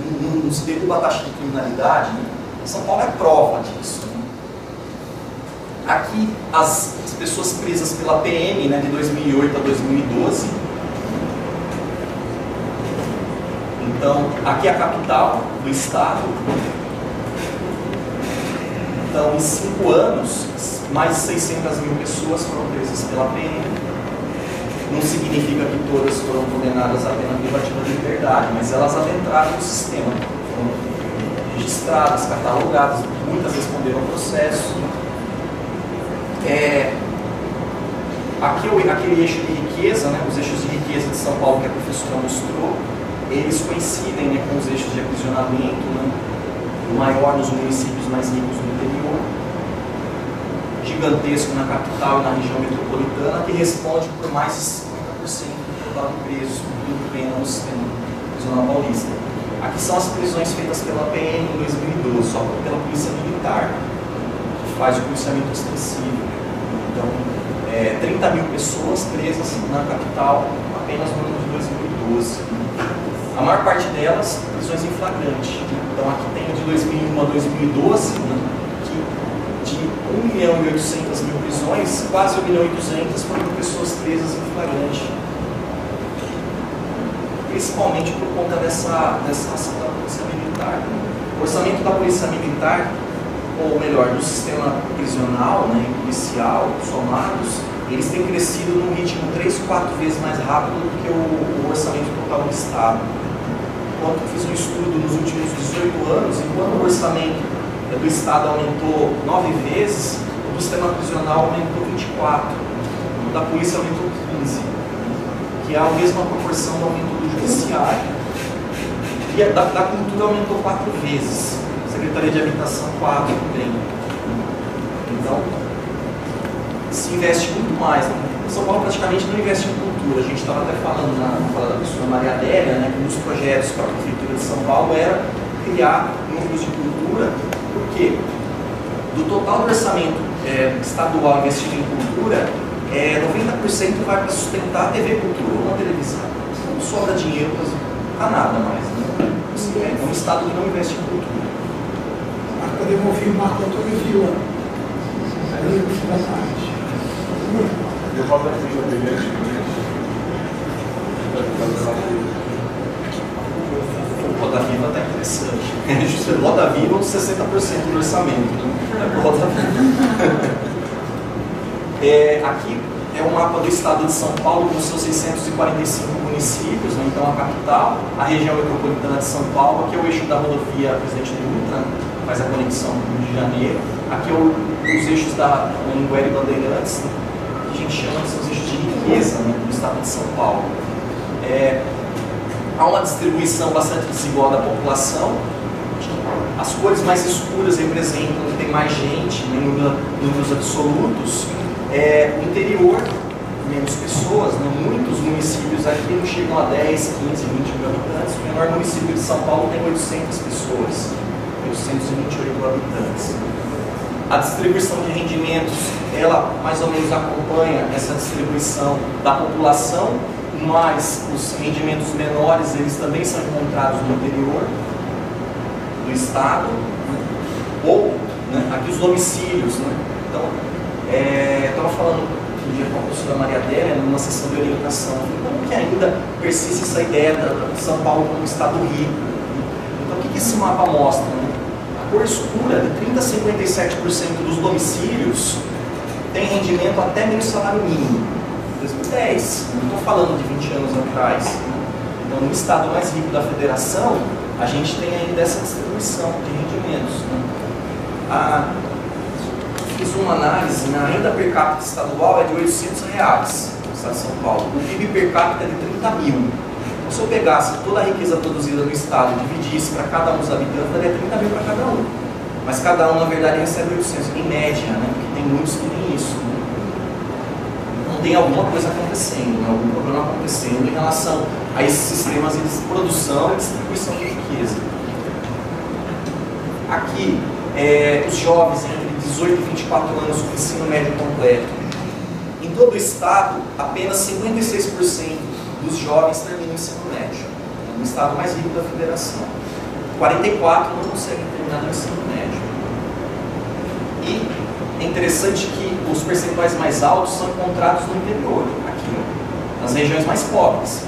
Né? Olha São Paulo, a capital. Está nessa faixa aqui. Ó. São Paulo está bem na média, 55%, 56% dos jovens apenas no ensino médio. Né? Chamam isso de país emergente. Só se for emergência mesmo, foi urgência. Guarde essa distribuição, essa imagem que o mapa forma, porque o objetivo é entender, né, um estado que possui essa caracterização de desigualdades espaciais, o que está acontecendo com o sistema prisional? Onde ele está indo? Aqui a renda per capita, né?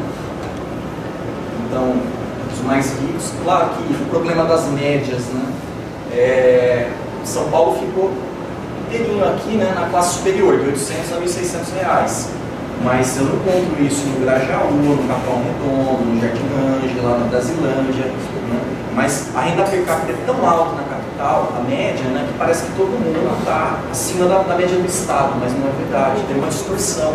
Então, na cartografia é importante a gente detalhar mais. Né? Então, tem feito também cartografias municipais, para enxergar essa desigualdade também intramunicipal. Mas é interessante, né, o eixo da riqueza, as regiões mais pobres, né, Vale do Ribeira, e aqui o oeste do estado, distribuição de riqueza. Aqui, a percentual de recém-nascidos com menos de 2,5 kg por município. Por que esse dado é importante? Porque ele demonstra se a gestante teve acesso a exames pré-natais, se teve uma boa alimentação, se tem saneamento básico ou não tem, onde ela mora. Então, mortalidade infantil e nascidos com baixo peso, isso é um dado importante das condições de vida dos locais, de habitação das mães, das famílias. Então, não é o mapa da riqueza, né? Parece que é o oposto. Aqui, as regiões mais pobres, eu tenho um maior percentual de nascidos, né, com baixo peso, recém-nascidos com baixo peso. O que é quase um mapa de disponibilidade de leitos do SUS. Claro que não é resumir a saúde apenas a leito hospitalar, mas a saúde, como ela está estruturada no Brasil hoje, ela passa pelo hospital, ela é hospitalocêntrica, esse palavrão. Então, acaba se refletindo. São Paulo, né? Ó, tem 3 a 5 leitos para cada 1.000 habitantes. Não tem leito hospitalar em São Paulo. Se morar lá, você não tem direito de ficar doente. A disponibilidade é baixíssima. Vocês devem estar acompanhando, né, pela mídia, né, o caos, né, que está a saúde pública de São Paulo. A distribuição dos empregos formais, né? Então, a capital ainda concentra a maior parte dos empregos formais, né, na região metropolitana, no estado. Isso que vai provocar uma tremenda migração pendular diária, cotidiana, condicionamentos, etc., né, em direção das periferias, né, do centro da cidade. No interior, olha lá, coitado, né, menor número de empregos também.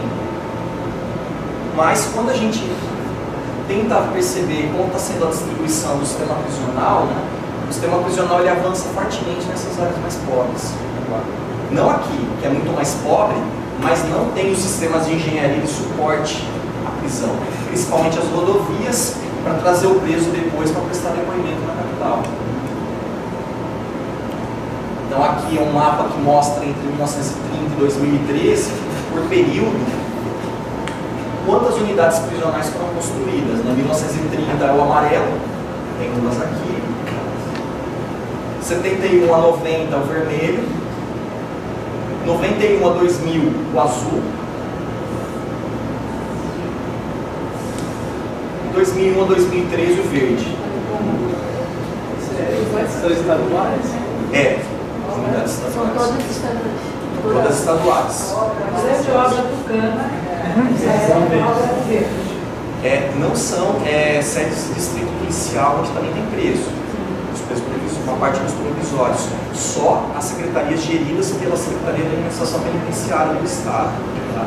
Então, em 95 teve um simpósio para discutir a precariedade dos estados das prisões de São Paulo. Esse foi o grande evento, né? A partir dali legitimou um avanço brutal, né? Em relação principalmente ao interior do estado, do sistema prisional paulista. Quando a gente enxerga só o mapa de 2013, o tipo de unidade prisional é esse mapa. Eu tenho aqui o Centro de Progressão Penitenciária, que seria o verde, seria assim, olha, quem está em regime semiaberto vai para lá. É minoria. Ou seja, não há regime semiaberto em São Paulo, não há progressão de pena. Isso é um discurso falacioso. Não há. Por quê? As penitenciárias, o vermelho, né?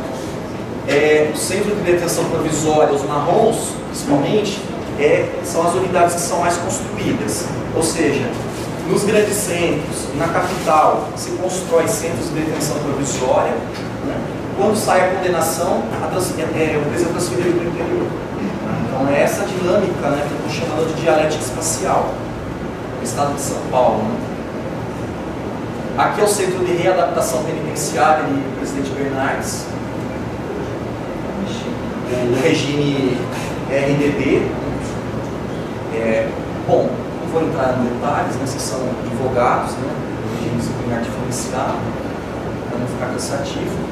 Aqui só as penitenciárias e os CDPs para a gente enxergar mais facilmente nessa oposição, né? Como que o interior está abrigando mais as bolas vermelhas, que são as penitenciárias, e o marrom está aqui, ó, nos grandes centros, principalmente. Está a concentração da população, a concentração da produção de riqueza, os maiores salários, onde eu tenho sempre os CDPs. As penitenciárias estão nos municípios mais pobres. Bom, resumidamente, né, então essa política estadual de interiorização do sistema prisional, ela é condicionada pelas principais rodovias, o pacto entre prefeitos e o governador, prefeitos que aceitam. Se não aceitar, também o governo constrói do mesmo jeito. Tem vários prefeitos que estão contestando na justiça, professor, o uso do seu território municipal. Eles entram na justiça contra o direito do governo do estado. O estado tem um terreno, quer construir uma unidade prisional, e o prefeito não quer, porque a população não quer, porque ela atende os interesses locais, porque ele acha que vai promover violência, né, no município, etc. Né? Então há uma resistência enorme. Eu vi que quase todos os municípios têm entrado, os novos municípios requisitados para a expansão do sistema, têm entrado na justiça contra o governo do estado. Só um ganhou a causa até hoje. Adivinha qual foi o argumento que eles usaram? Vai provocar problema ambiental, vai contaminar a água, problema de sustentabilidade do município, porque o município está numa região turística, ganhou de causa. A unidade prisional, ela vai, mesmo que ela trate a água, mas vai poluir, então não, né? Então aqui não pode. Né? Foi o único que eu vi, todos os outros perderam, mesmo quando no plano diretor... Os pássaros. Então, há uma pressão de várias esferas, principalmente do governo estadual, né, para a instalação das prisões no interior. E o argumento, né, um dos argumentos, por isso que o presidente Bernardes está lá longe, né, é o isolamento de líderes das facções criminosas, PCC principalmente, a partir dos anos 90. Né. A criação de presidente Bernardes em 2001, se vocês se lembrarem, em 2001 foi a primeira grande rebelião do sistema paulista. Né. Aí em 2006 teve outra. Está cíclico, né? Está que nem os ciclos do Kondratiev lá do capitalismo, né? Não vai parar, né? Aqui, então, fiz um estudo, né, no período de mais forte expansão, né, 97 a 2006, qual era a lógica da distribuição estadual das unidades prisionais. Então, só 31% eram construídas as novas unidades até 200 km da capital, né, 70% acima disso. Sendo que 58% praticamente acima de 300 km da capital. numa época que existe telefone celular. Né? Então o isolamento ele é só físico, né? Dificulta a visita, dificulta que a família acompanhe, né, o cumprimento da pena, mas a comunicação não acontece. Por mês são apreendidos 800 celulares nas unidades prisionais de São Paulo. Virou um tremendo negócio colocar um celular para dentro da prisão e depois tirar. Aí fica um jogo de empurra. Isso o governo do estado tem usado também. A gente precisa modernizar mais ainda. Coloca bloqueador de celular. Só que o bloqueador, ele tem um limite tecnológico. A cada novo celular lançado, o celular atravessa aquele bloqueador. Aí tem que modernizar de novo, né? Eu vi isso também, né? Quanto que isso está custando, né, para o estado, né, em termos de uso mesmo do dinheiro. Esse slide eu peguei da Secretaria de Administração Penitenciária. Olha que interessante. A distribuição das unidades irá ampliar o sistema prisional em todo o estado, de acordo com o princípio da regionalização. O preso fica mais próximo do juiz que o julgará, o que agiliza o processo. A proximidade do preso com os familiares também tem grande importância no processo. Que familiares, né? Os familiares estão todos na capital, região metropolitana, né? Então é um discurso, né? E eles estão falando isso há mais de 10 anos, né? Que é o tempo que eu pesquiso, né, esse tema, e a cada vez que muda o governo, eu falo, deixa eu perguntar se mudou o discurso. Não, a gente precisa aproximar das famílias que estão no interior. Não. Vai gerar emprego no interior. Não vai gerar emprego. Gera mercado de hotelaria. Hotelaria, pequeno supermercado, empresa de ônibus, táxi. Isso dinamiza localmente. Durante a construção da obra, né, então eu vi um caso de Balbinos, era um município que arrecadava 11 mil reais por ano de impostos. Uma prisão dessas chega a custar 70 milhões de reais. Isso chega em 2 anos no município. Então alguns prefeitos pactuam com isso. Bom, o ônus vai ficar próximo mesmo, né? Eu fico com a obra dentro, né? Tem gerado um tremendo fluxo também no estado de São Paulo de familiares. Eu matei isso, vou mostrar. Outro dado que eu destaquei, né, informação da Secretaria. O aumento no número de prisões é fundamental para combater a impunidade dos bandidos e proibir a violência do Estado. É deles isso, viu? Não me responsabilizo. O plano de expansão é de fundamental importância para combater o quadro de superlotação atual. Construir o enche, não tem como combater isso. O déficit ele é permanente. A construção de unidades é uma responsabilidade que todos precisam assumir. Não, todos também não. Governo, prefeituras e sociedade. Bom, é disso que eu falo de hegemonia, né? É um discurso que é montado, né? E que se você levar a sério, se sente mal, né? Eu não estou fazendo a minha parte. Sabe aquela coisa da responsabilidade social? Né? Esse discurso nessa escola que a gente conhece bem.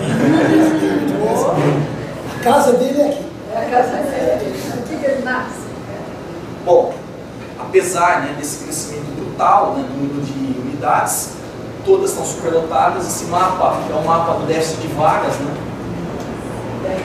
O município tem unidades que tem 600 vagas, estão com 1.800 presos, tranquilo, né? Vão colocando mais, né? E uma das consequências, né, vai ficando assim, ó. Essa é uma foto recente do Centro de Detenção Provisória de Pinheiros, na capital. Revezamento de lugar para dormir, né? E tudo mais que acontece no lugar, né, que cabem 600 pessoas e tem 2.000, né? 1.800. Todas as prisões paulistas estão assim. Pelo menos os números que eles apresentam, né? Depois de muita pressão, deram os dados, né, finalmente, por conta dessa lei de transparência. Esse foi um dado de uma reportagem do Estadão, que um deputado do Beteuso, e dizendo isso, né, nos CDPs, no CDP de Pinheiros, os CDPs eles têm uma população muito regionalizada. Pinheiros que vai atender o centro de São Paulo. Então, muitos moradores de rua. Deve ser o Paulo Ficheiro. Eu acho que foi. Faz uma crítica bem forte à criminalização dos moradores de rua. Os correntes. Bom, uma outra implicação, né, Algumas prisões chegam a custar 70 milhões de reais, mas o custo médio é de 39 milhões. Vocês sabem quanto custa para construir uma escola? Não precisa comparar, né? Então, é difícil. Esse é um dado que é difícil. Quanto custa para construir uma escola? 2 milhões Você e meio. lembra da campanha? CIEP. Isso, 2 milhões e meio CIEP. 2 milhões e meio a 3. CIEP. Para São Paulo, na campanha de 2012, foi muito difícil encontrar um dado de construção de uma escola. Sabe por quê? O governo não faz escola. Não achei um edital. Falei, vou olhar o edital, né? Porque eles estão colocando de limite. Você coloca ali um máximo do aditivo e tudo mais, né? Não tem. Para prisões, muitos. Para zerar o déficit de vagas em 2013, o atual, somente com a construção de novas prisões seriam necessários 4 bilhões de reais. O aumento de custeio, se isso acontecesse, seria de 1 bilhão a mais de reais por ano. O sistema prisional paulista, ele já consome mais recursos do que as universidades estaduais, do que a Unicamp, do que a USP, do que a Unesp, que são universidades ricas, que têm orçamentos de bilhões de reais. O sistema já consome muito mais. Né? O sistema policial tem um orçamento de 1 bilhão de reais por mês. A polícia, só a polícia militar, 1 bilhão de reais por mês. Isso está crescente. Bom, para construir uma vaga é o preço de um apartamento popular em São Paulo, que é de 40 a 60 mil reais.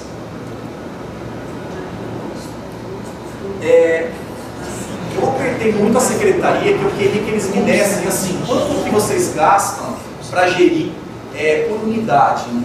Porque eles têm que contratar alimentação, médico, transporte, então eles fazem, e quem faz a dotação orçamentária tem que ter uma ideia, assim, ó, eu tenho 200 mil presos, eu vou precisar de tantos mil reais. E eles demoraram meses, assim, deram uma canseira, mas aí deram dado. No CDP, dizem eles que o custo de cada pessoa é de R$ 928. Na penitenciária masculina, R$ 1.040. No centro de progressão penitenciária, que é para o regime semiaberto, R$ 1.185. Custa mais caro, né, que a penitenciária. Bom, penitenciária feminina, 2.241. Aí o argumento é, ter creche, ter um médico que atende a saúde da mulher. Não tem também, mas o argumento político é esse, isso encarece. E no CRP, o regime é RDD, R$ 16 mil por mês. Quase 16.780 por mês. Tem 16 vagas, 160 vagas aqui. 160, né, seriam as vagas para isolamento das lideranças das facções criminosas. Né? Esse é um dado que eu fiz no estudo da evolução do orçamento, né, de 95 a 2013. Então, se a gente somar a administração penitenciária com segurança pública, é essa curva aqui, ó, olha como cresce. Essa daqui é a Secretaria de Educação. Uma diferença, a Secretaria de Educação do Estado de São Paulo atende 6 milhões de alunos, tem centenas de milhares de professores, é um sistema muito maior. Né? Mas, ao longo do tempo, né, se o processo de crescimento continuar do jeito que está, até 2030 os dois orçamentos vão se encontrar. Se for mantido o ritmo. Se for mantido. Pode ser antes. Pode ser antes. Pode ser antes. Esse é o problema da matemática, eu não sei esse ritmo, como que ele vai Se a se dar. minoridade for baixada, já Por pode ser exemplo. presa na escola, que a polícia já está na escola e já também vai falar. Fecha as escolas já, né? Constrói muralha nas escolas. Se der essa ideia para o governo paulista, eles fazem. Aqui no Rio já tem policial militar nas escolas públicas, né? Então, é uma coisa assustadora isso. Né? Porque investimento em educação, eu acho que nenhum Estado que se diz democrático dá para ser menor do que você investir para tornar as pessoas piores. Superou a China na taxa de crescimento já. Somos maior, ou já. Em crescimento da população prisional, o Brasil é o terceiro maior. Mas em ritmo já superou os Estados Unidos. Em velocidade, já superou os Estados Unidos. Isso tem provocado, isso é coisa de geógrafo, né? O que está provocando na população, na configuração demográfica dos municípios do interior? Historicamente, as regiões onde hoje o sistema prisional usa o território dos municípios como recurso, elas perdiam população. Faz tempo, né? Desde a queda do ciclo da cafeicultura, né? São regiões de emigração, as pessoas saíram de lá. As prisões reverteram isso. Tanto que esse é o crescimento médio, né, do estado de São Paulo, populacional, e aqui de alguns municípios, pequenos municípios que receberam prisões. Havaiandava 28%, Balbinos 185%, Iara 110%, muito acima da média do estado, formando um mapa assim, Aqui é chamada Nova Paulista, é uma das regiões que tive acesso a um estudo do NEPO, Núcleo de Estudos Populacionais da Unicamp, e eles fizeram um estudo bem detalhado, mostrando que a prisão reverteu a expulsão de população. Mas o novo habitante que chega, ele está atrás das grades, está preso, né? Só que os prefeitos que defendem isso, defendem apenas porque aumenta o FPM, o Fundo de Participação dos Municípios. Só que isso onera o sistema de saúde, onera o sistema de segurança local, não gera emprego, porque os municípios muito pequenos, o agente penitenciário ele não mora ali, ele vai morar em outro município maior. Lá ele tem uma renda de classe média. Ele não fica morando num município de 1000 habitantes. Ele vai morar, então, para o município que sobra, né, o ônus de gerir um objeto como esse. Olha, esse mapa ele mostra assim, o estado todo, o número de homens para cada 100 mulheres por município. Quantos homens eu tenho para cada 100 mulheres? Quanto mais escuro, mais homens para cada grupo de 100 mulheres. Então aqui, na capital, eu tenho mais mulheres do que homens. De 80 a 100 mulheres, homens, desculpa, para cada 100 mulheres. Aqui, esses municípios da Nova Paulista eu tenho próximo de 400, 230 a 400. Limite máximo. Tem homens que estão presos? A maioria presos. As filhas não estão. E os que estão no centro estão mortos. E os que não estão, né? Tá ruim pra mulherada. Então, Marabá Paulista, Pracinha, Flórida Paulista, são todos os municípios que receberam prisões nos últimos 10 anos. Todos eles. Eu destaquei para mostrar isso. Havaiandava, Alvarenga de Carvalho, Tirapina, Serra Azul. Pequenininho aqui, Cotim, está no eixo da Dutra.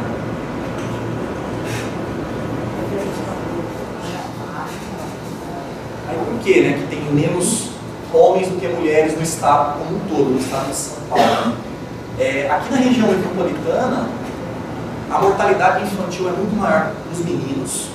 Isso eu não sei explicar, isso tem que conversar com os médicos. Mas os meninos morrem muito mais que as meninas ao nascer. Agora, a mortalidade de jovens é enorme, principalmente o sexo masculino, 18 a 24 anos. E depois, a longevidade das mulheres é maior. As mulheres vivem, em média, 7 a 8 anos a mais que os homens. Então, isso tem provocado uma dinâmica demográfica, né, com essa cara em São Paulo. E aqui, a questão das prisões. Esse mapa, ele mostra, né, um destino semanal, né, cada final de semana, saídas às sextas ou sábados, né, de excursões que saem da capital. E para onde elas vão? Né? Excursões de famílias, principalmente de mulheres, mães ou irmãs de presos. Aqui o trajeto, cada linha dessa é um trajeto de dias de visita. Né?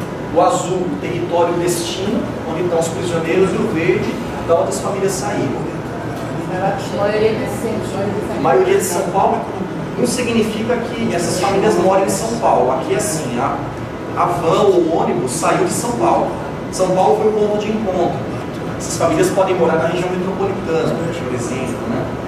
Mas o que é interessante de discutir, é que num raio de 100 km de São Paulo não tem nenhum transporte desse.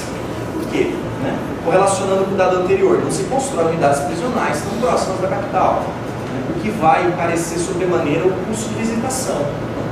Para uma população pobre de baixa renda, fiz um levantamento que custa menos do que 100, 120 reais com a pensão. Né?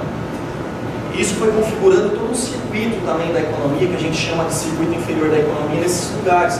As pessoas que vão muito longe, não dá para levar comida para o preso, que estraga.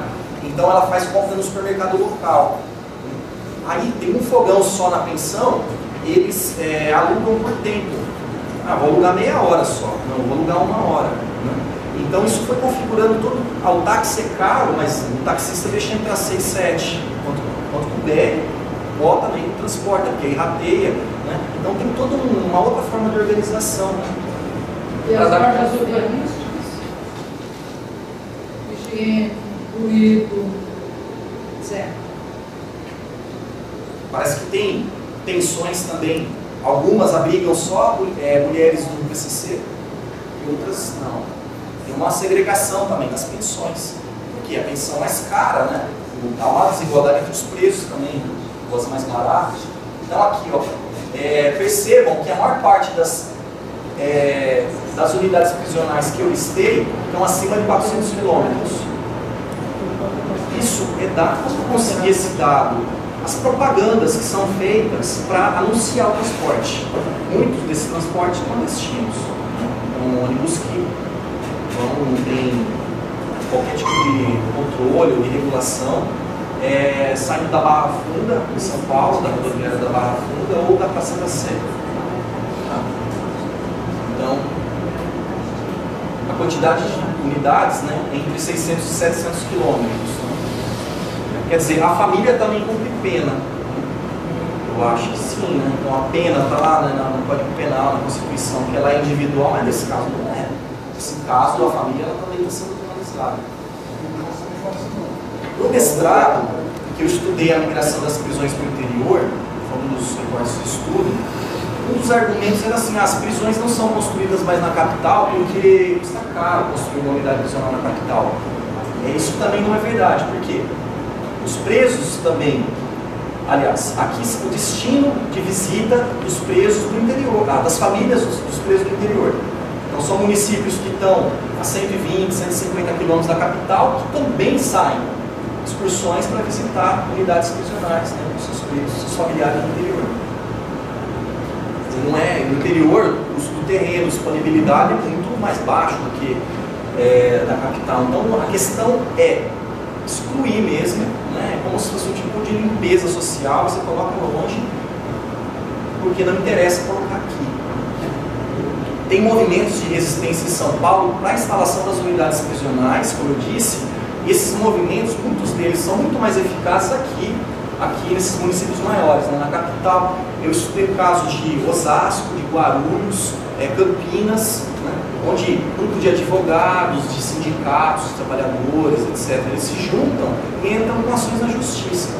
Como nesses grandes centros urbanos essas associações são muito mais experientes, vamos dizer assim, elas costumam ter melhores resultados também, nessa contestação da instalação das novas prisões. Bom, para já ir finalizando, há uma conexão então, né, entre as paisagens da pobreza da capital, da região metropolitana de São Paulo, e paisagens da modernidade do interior do estado. Uma modernidade levada, claro, pelo avanço desses sistemas repressivos, como a prisão. Essa é uma foto dos anos 80, né, da rota invadindo o barraco de São Paulo.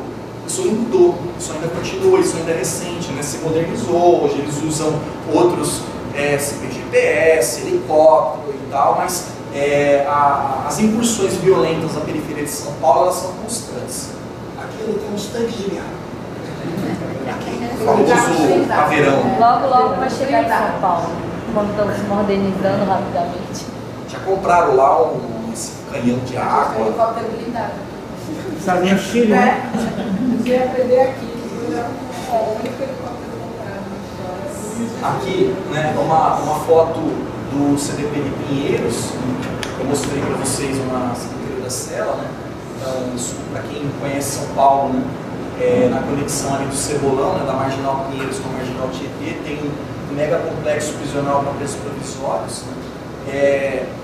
Mesmo na capital, eles estão assim, em áreas mais periféricas. Né? Então, tem esse de Pinheiros, que está aqui do lado da Marginal, tem o de Guarulhos, né, que está lá no caminho para o aeroporto. E tem a única penitenciária masculina que tem em São Paulo, ela está em Parelheiros. Nem médico que trabalha lá, né? está dentro de São Paulo, mas está isolado, né? Está no extremo sul de São Paulo, é super difícil de chegar, pobre. As reclamações de lá não são ouvidas. E o contraste, né, com o interior, que é pobre, mas que está recebendo essa cara, né? Esse tipo de objeto na paisagem. Aqui é um modelo de penitenciária feminina. Modelo americano. Totalmente. Uma arquitetura. Você passa pela estrada, a impressão que dá é cidade penitenciária mesmo. Cidade né? penitenciária. Só penitenciária. Sabe que tem muitos, alguns estudos nos Estados Unidos dessa dinamização que se tentou dos condados rurais, né, que entraram em crise, né, por conta da crise do modelo fordista e tentaram dinamizar com a instalação de prisões. Contestam isso já nos anos 80 lá e estão fazendo isso agora em São Paulo. Esse tipo de paisagem. Agora, qual que é a preocupação deles? Em algumas unidades prisionais de segurança média, não está tendo demanda. E aí estão querendo fechar a prisão por conta que ela custa caro nos Estados Unidos. Mas o entorno da prisão depende daquele objeto para funcionar economicamente. Né? Então vai gerar desemprego, quer dizer, uma segunda crise de desemprego provocada agora por uma coisa que era a resposta dos anos 80, né? O problema do desemprego lá. Que é um sistema muito caro, né? Então qualquer oscilação econômica isso vai ser afetado. Aqui no CDP de cara, centro de detenção provisória, o cara não sabe nem se ele é condenado, se ele é culpado ou não, né, nas vistas da lei, mas ele é colocado em algo assim, com essa aridez. Não sei se é interessante mostrar essas fotos, né, porque talvez vocês não conheçam, né, um pouco o interior de São Paulo, né, mas aqui é o Nicolé de Chuchu, né, o Alckmin, o governador. Aqui é o secretário atual de Segurança Pública, né, o Lorival Ferreira Gomes, e aqui é a primeira-dama.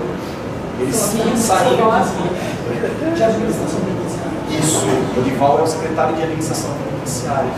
Quando o Nagashi caiu, ele foi promovido, né, a secretaria, porque o atual, o ex-secretário de Segurança Penitenciária virou de Segurança Pública. Então essa penitenciária feminina de Tremembé, saindo da inauguração. Aqui é a unidade de Presidente Bernardes, né, que você disse, né, que parece uma cidade penitenciária, né, a paisagem, o CRP, e é todo tecnológico, com câmeras, né. Cada preso aqui só sai do pátio, para banho de sol, 2 horas por dia, com 4 agentes, com cachorro, algema nos pés e nas mãos. É a mais distante que tem, né? Muitas mais distantes. Bom, e aqui, né, de Serra Azul, mostrando as conexões, né, com o restante da sociedade, da cidade. Então, a ambulância e a polícia, de certo, fazendo alguma escolta. E para já finalizar, né, então, esse processo ele tem provocado grandes consequências. Então, aumento dos custos de investimento e gestão do próprio sistema, em prejuízo das outras demandas sociais, o aumento das desigualdades, né, interior capital. A prisão, bom, ela já está mais que demonstrada por vários autores como efeito de prevenção geral não serve para nada.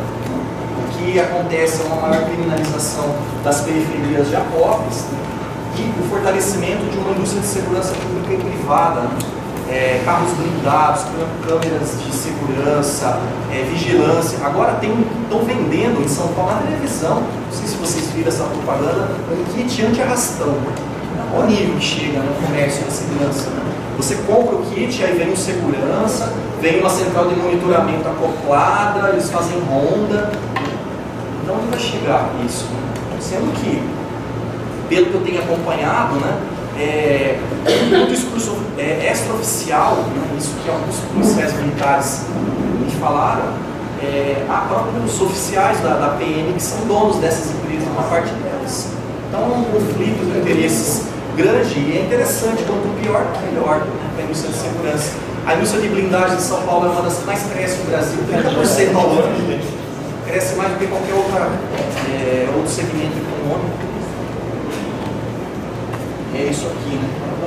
Então, essa indústria de segurança é uma visão tecnocrática, né? Então, a gente enfrentou muito isso na campanha, né? Então o que é segurança pública? Não pode falar em cultura, mas você tem que falar que investir em polícia, armamento, câmera, é isso que eu estou chamando de uma visão tecnocrática, em detrimento de uma mudança estrutural, né? De se buscar constituir uma sociedade menos desigual.